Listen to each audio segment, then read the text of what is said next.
In this video, we will study about the heating of the atmosphere, or we can say heating and cooling of the atmosphere. It has four major processes for this.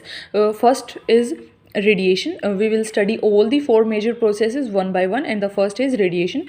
We can say most of the work of heating the atmosphere or cooling of the atmosphere is done by this process. So in radiation, what happens is whatever is the primary source or the heat source transmits its energy or transmits its heat through heat waves. So in radiation, the heat transmission or the energy transmission happens through the heat waves. Okay, now as these are the heat waves, so they must be having some wavelength. So in case of radiation, or the temperature and the wavelength has an inverse relationship between them. What does it mean?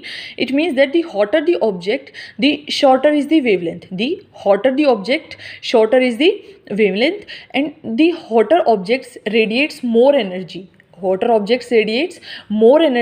Per unit area in comparison to the cooler objects. And in insolation, the radiation, or we can say in insolation, what is insolation? Insolation is incoming solar radiation. So what are the incoming solar radiation? They are also short waves, and for short waves atmosphere is mostly transparent. And in terrestrial radiation, what is terrestrial radiation? It is that the amount of energy which was being absorbed by the earth is getting reflected back into the space. So that is known as terrestrial radiation. And in the process of terrestrial radiation, the wavelength of the waves is longer as compared to the insolation. And for longer waves, the atmosphere acts as opaque. So that's why our earth is warm, because all the insolation which is being absorbed by the earth's surface is totally not getting reflected back to the space. So the second method of the heating of the atmosphere is conduction. In conduction, the objects are of unequal temperature, and the transfer of heat will continue till the time the temperature of both the objects gets the same. So it just acts as a minor method in the heating of the atmosphere, and it only affects the air close to the earth's surface. And the next process is convection. In convection, the transfer of heat is like in vertical movement. How it is in a vertical movement? Let's say it is our earth, okay, and this is the surrounding air.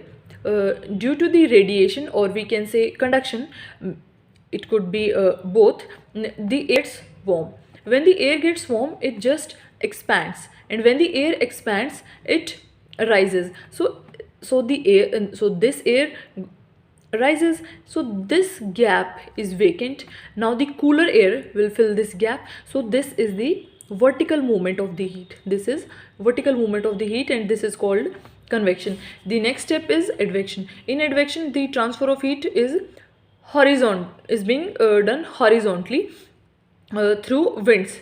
It is like said that the winds carry temperature of one place to the another.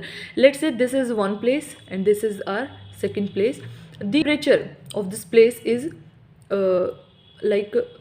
very low.